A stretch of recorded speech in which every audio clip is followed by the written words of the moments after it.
Добре дојде во студио за господинот Тито Петковски, лидер на НСДП и поранешен председател на Собранието на Македонија. Благодарам. Ве молам прво вашиот коментар за вчерашната разврска на политичката криза со помош на меѓународната заедница, после што настапи серијал на препукувања, не само партиски, туку и медиумски, кој е поразен ако е победник, иако меѓународната заедница инсистира и здравиот разум говори дека всушност граѓаните се оние кои се победници. Знаете, кога се прави компромис по дефиниција, никој не е среќен од компромис. Така да и оние кои што се чувствува многу поразени, да речем, и оние кои што тоа триумфалистички го доживеа, знаат дека по нешто изгубија, ама по нешто што е најзначено добија. Како што рековте и граѓаните, доби многу и Република Македонија. Станува збор за држава како Македонија, која што спаѓа во редот на мали, нестабилни држави, се уште со оспорена меѓународна позиција, и тука место за некој триумф не постои за никого. Меѓутоа, постои еден, би рекол во овој случај, еден момент кој што за Македонија е многу значен. Значи се демонстрира се подготвеност кога е најтешко на државата и да се надраснат политичарите. Независно како го тоа пласират пред своите избирачи или пред неутралните. Македонија дефинитивно фати баре малку чекорче, не говорам крупен чекор, кон остварувањето на најзините стратешки цели и интереси да биде членка на НАТО и Европската унија. Иако тоа лидерот на државата, премиерот на владата на Република Македонија, тоа се обиде да го сокрие. Меѓутоа, суштината на целиот овој разговор, напор, ако сакат и договор што е постигнат, е Македонија да ги задржи евроатлантските перспективи и ако е можно, побрзо внатре да дојде до некоја кохезија околу државните интереси меѓу крајно спротивставените политички ставови на најголемите политички партии. И мислам дека сме на добар пат тоа да го направиме. Да. Околу предвремените избори, зашто тие се најпроблематичната точка всушност околу кој се спори. Некои политички аналитичари ми изјавија, ми велат, тоа е дипломатска виртуозност да се напише всушност дека не се прејудицира тајмингот на парламентарните избори. И двете страни да бидат задоволни. Точно е, затоа и немаше голема експликација од господин Ховид, како што видовте. Тој го каже и рече тука. Нема до објаснување. Значи, веројатно дека договорот беше таков, да не се многу образлага, да не се експлицира, за да не може да се некој не фрустрира, него туку да се свати тоа е добронамерна работа и дека тоа е неминовност. Вие кога имате во една заедница, во една држава, крајно спротивставени ставови по клучните, фундаменталните прашања за државата, кои имате такво разноликост околу тие ставови, кога имате висок степен на конфликт, кризата се продлабочува, не постои друг начин освен да се реши тоа на избори. И видите колку тоа многу неумешно го бранеше премиерот.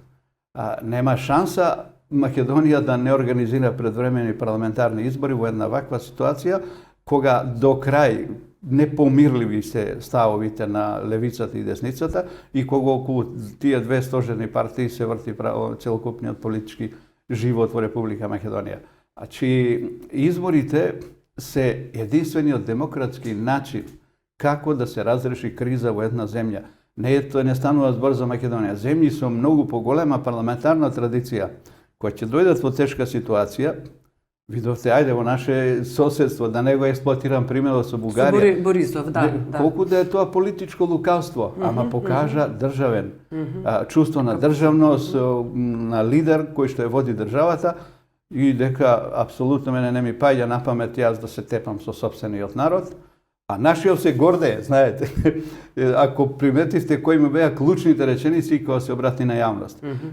Клучната реченица му беше победи правдата и принципите.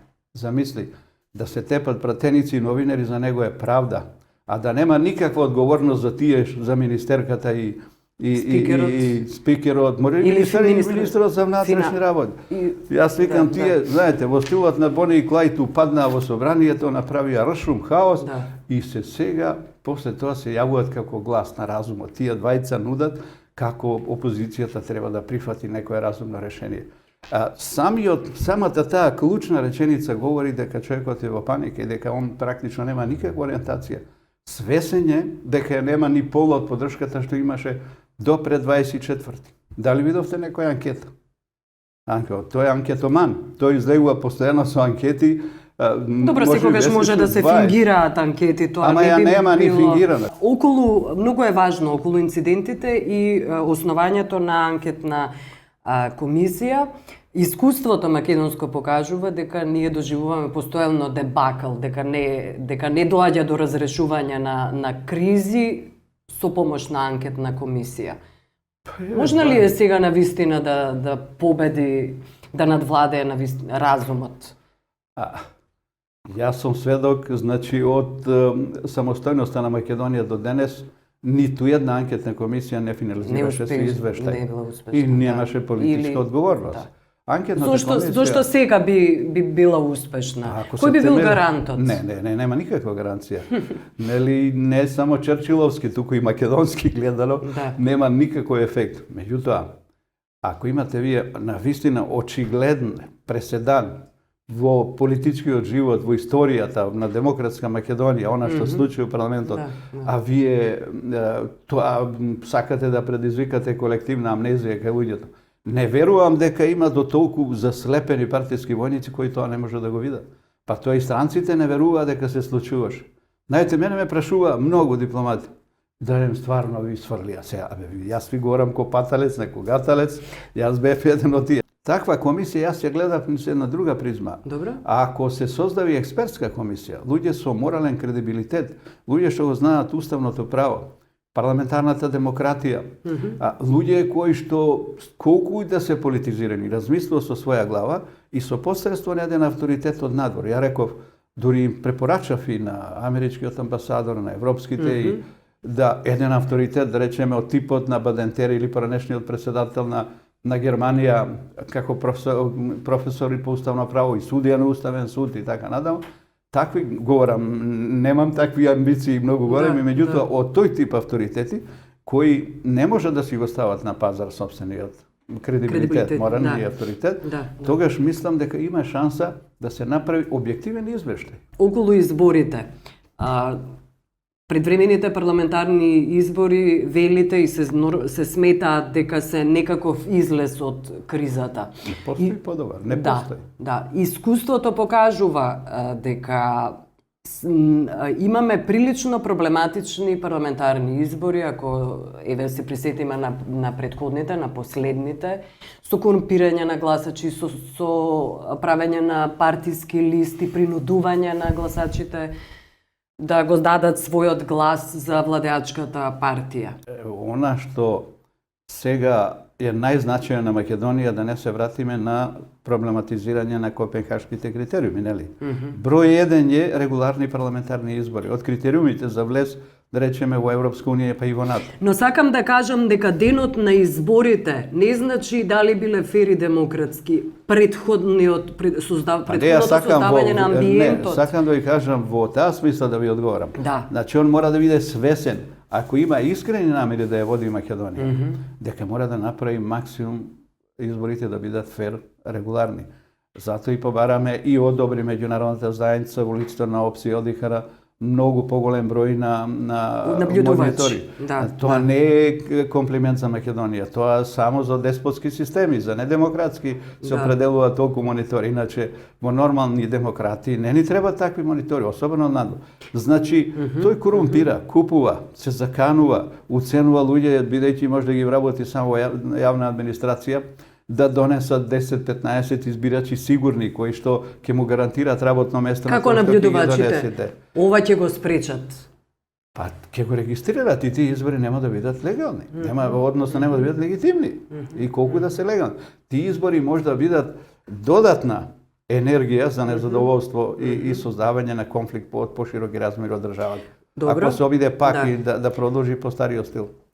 Премиерот Груевски победнички го отврли името како услов во дадената листа на услови, подпишани услови, односно подпишани точки на договорот. Па тука ќе видите колку е огромна неговата неодговорност како премиер на влада. Ако вие имате во извештајот што се очекува, poenta дека Македонија, за да добие покана за почеток на преговори да стане членка на НАТО, треба во рана фаза да го реши проблемот со името, како ќе го игнорира тоа името. Тој едноставно само не сака да признае на јавна сцена. Името е главниот влог во целата ова гужва што се направи со меѓународна и политичката криза.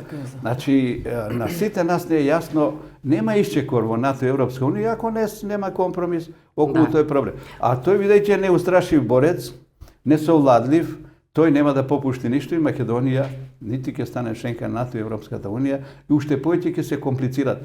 Па видете, треба на сите да им биде јасно, Груевски 7 години во Македонија добива избори исклучиво на тезата предавници и патриот.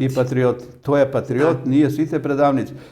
Ако тој испушти таа карта, тој на маргините на политичкиот живот ќе биде. Тој дефинитивно нема никаква шанса да опстане на политичката сцена. Добро. И околу шансите на Стефче Јакимовски, например, човекот кој го напушти Социјалдемократскиот сојуз и оди под капата на Милетич. Што велите вие? Како ќе се одвива битката во Карпош? Најинтригантна, најатрактивна е за коментирање. Ја не знам как ќе се одвива, бидејќи денес ќе почнуваат веќе разговорите околу кандидатите таму кај што веќе се проблематични тие. Ако да речеме беше осигурана, забетонирана кандидатурата на Стефче во Карпош, сега ќе треба се бара некој решение. Мене лично ако ме прашате, ја немам предрасуди.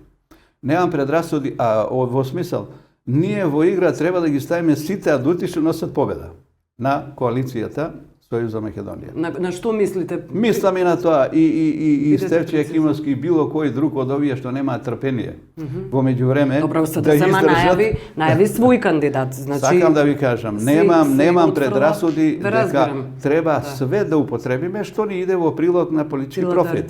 А тоа, мене ако ме прашате, јас на пример во едни овакви услови на антагонизам меѓу Стефче и СДСМ и така натаму, и да излезе коалицијата или СДСМ со кандидат свој, во вториот круг да се подржи оној што ќе влезе во вториот круг. Но не се знае, може би ВМРО би го поддржале Стефче Јакимовски, тоа никогаш не се знае. Па не верувам, за наши прилики тоа е перверзија. Може би Стефче ќе го поддржи ако СДСМ и ние како Сојуз за Македонија, Сојуз за еднината не одеме на избори. Ма сега зашто би го поддржала Стефче? Стефче би го поддржале тие ВМРО единствено од аспект на шареноликост, да кажа тебе, има опозиција за да се победи и друга политичка токму партија. Токму заради тоа. Сега не постои тоа. Сега не постои тоа. Ние онака мора да се престроиме во вториот круг, ако има втор круг. Можда некој ќе победи во првиот круг, но ако има втор круг, вие ќе се престроите, кој ќе поддржите? Ако ние, јас бидам испречен пред дилемата дали Куновска да ја поддржам и Стефче, мислите кај мене има дилема? Добро. Не постои дилема. Добро, јас ви благодарам за интервју. Благодарам јас на разговор.